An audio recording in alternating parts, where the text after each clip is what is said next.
Hello again, it's Marek here, and today a slightly longer video. The trade deadline has passed. The trades are done, and now we know the final rosters for the playoffs.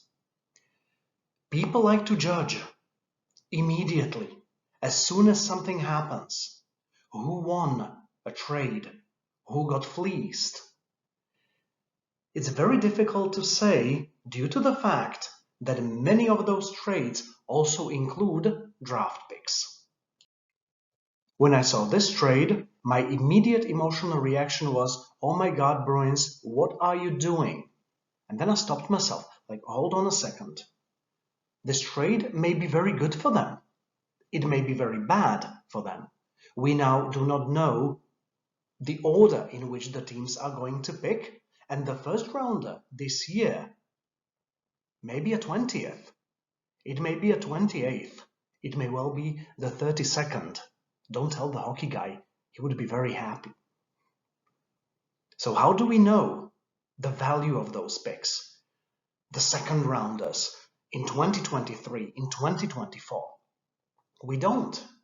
But there are more people, certainly more than you and me, who ask these questions. And over decades, they have dedicated a lot of effort and time to evaluate or assess draft picks.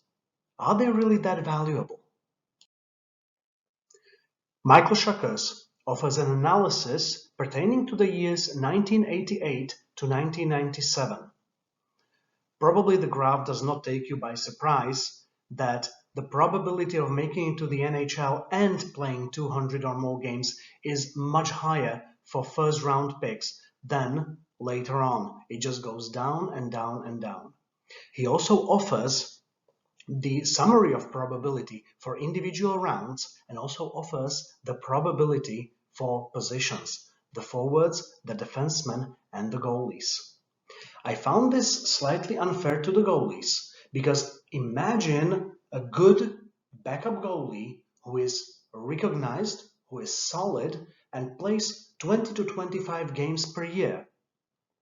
He may never make it to 200, but he is still a regular high-quality player who is recognized in the NHL. Sportsnet offer a different analysis. They plot the probability of games played by draft slot for the years 1995 to 2007, which is an interesting one, but does not solve the goalie problem. They also offer a different plot for expected points per game played versus the draft slot in between those years in the draft. Here comes another problem. So now it's not only about the goalies, but what about the defensive defensemen? What about players who play 900 games and only score 180 points, but their plus minus is very high and they are extremely valuable for their teams? The difference between, let's say, Adam Fox, the offensive powerhouse on the blue line, and a defensive-minded defenseman, such as Mark Stahl.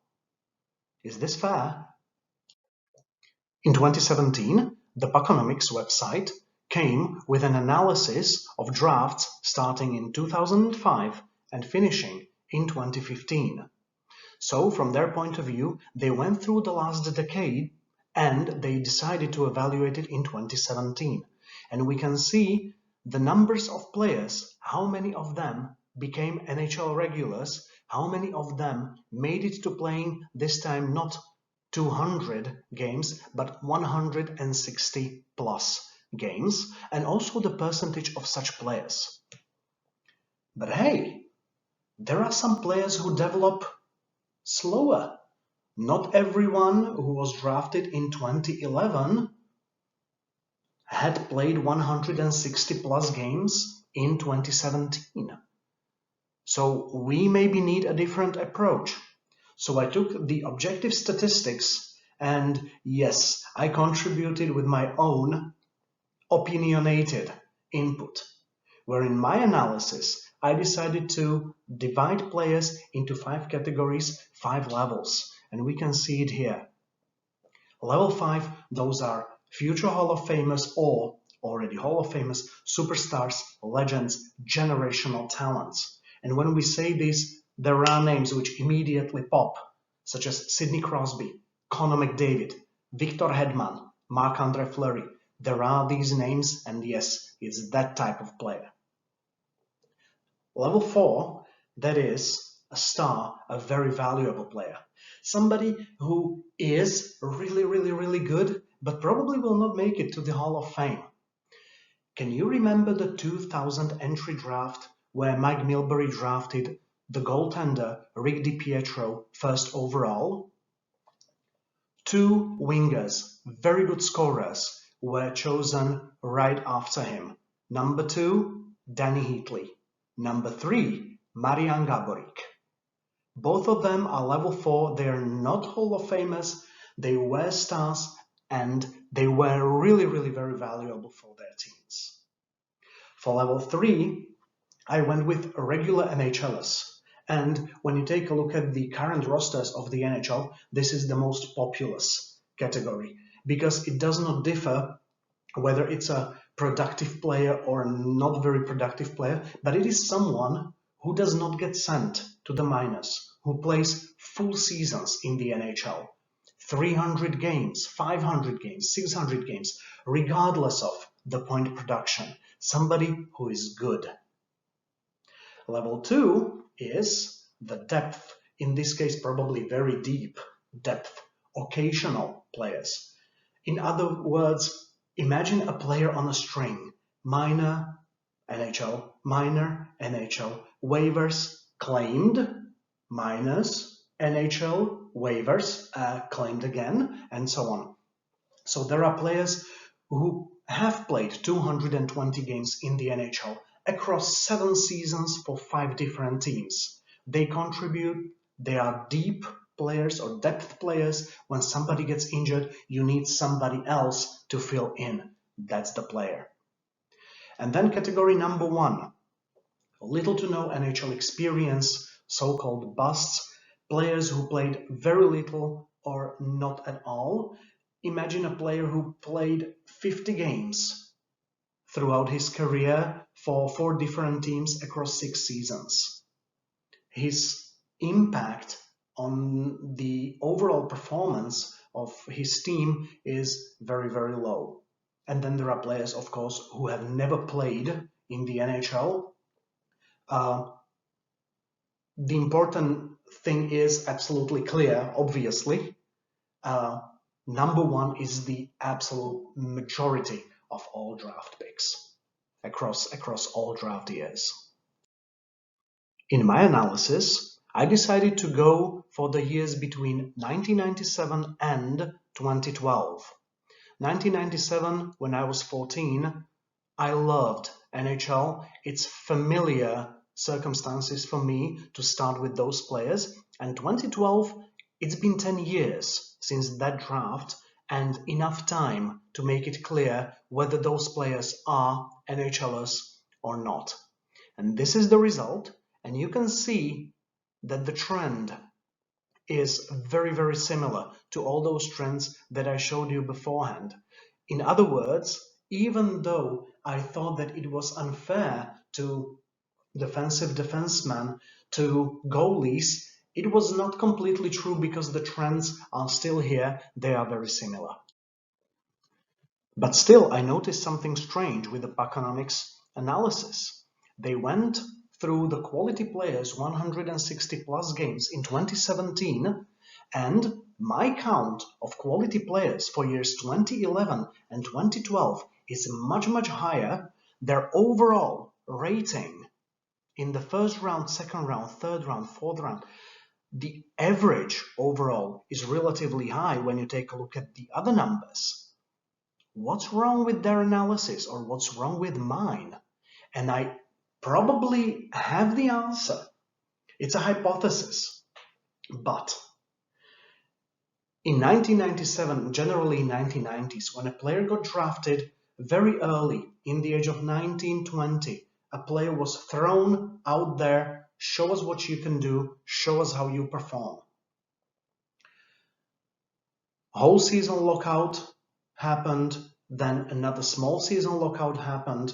Rules have changed over the years, and it seems that also the paradigm or the approach of the teams towards the development of their young players.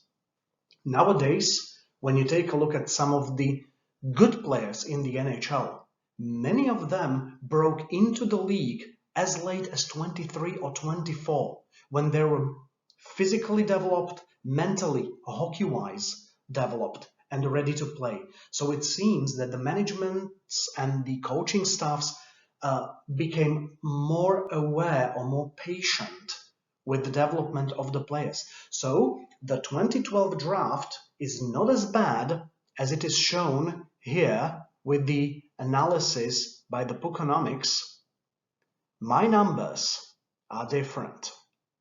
My numbers are much different, and it seems the 2012 draft is one of the best in history. And when we take a look at the third round, yes, it's my opinion, those players. But we can go through some of the names if you are interested. 1.93, that's almost a 2. So the average value of a player drafted in the third round between numbers 60-something and 90-something is 2, an occasional NHLer. That means that for every single player who has never played in the NHL or had little to no impact on the NHL, there was an NHL regular. And in fact, really, there were 13 players that I evaluated as number 3 in the third round of the 2012 draft. And there were very good players even later who had no chance of making it to playing 160 plus games until 2017. These are some of the examples I mentioned. The 175th overall pick, Matt Benning. He had not played 160 plus games in 2017. Alex Kerfoot, 150th. The same story. Linus Ullmark has not yet played 160 plus games in the NHL. However, he is an NHL regular, an NHL caliber player. There is absolutely no doubt about it. So when we speak about the draft picks, the draft slots, how to evaluate them? Where is that line between the quality and quantity? Is it really worth trading up the list?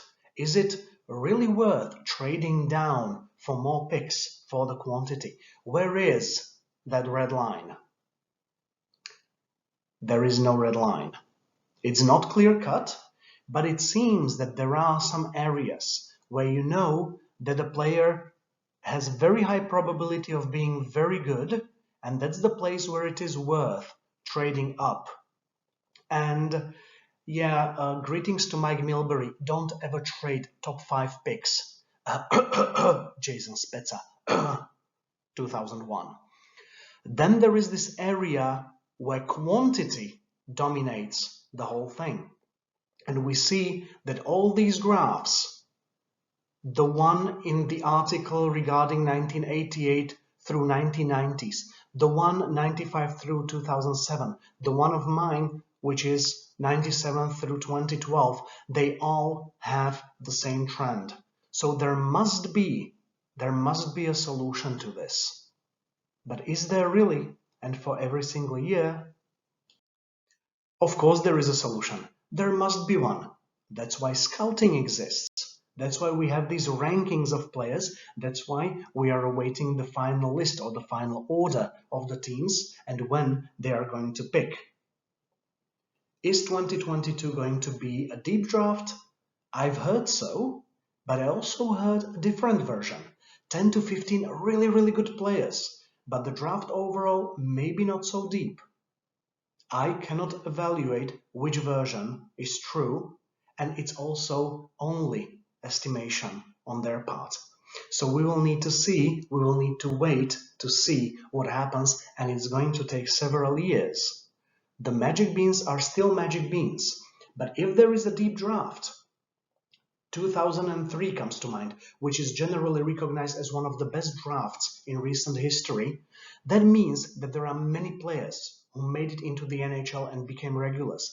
That means that this green zone, the quality zone, is shifted to the right and shifts this gray area, which is, yeah, probably about instinct. Is it worth trading our 47th and our 50th pick for a 30th? Maybe, maybe not, but I'm not the one to decide that. And then there is this quantity, a huge orange area where as many picks you get, it's just better for you. The fourth, the fifth, the sixth rounders may take you by surprise.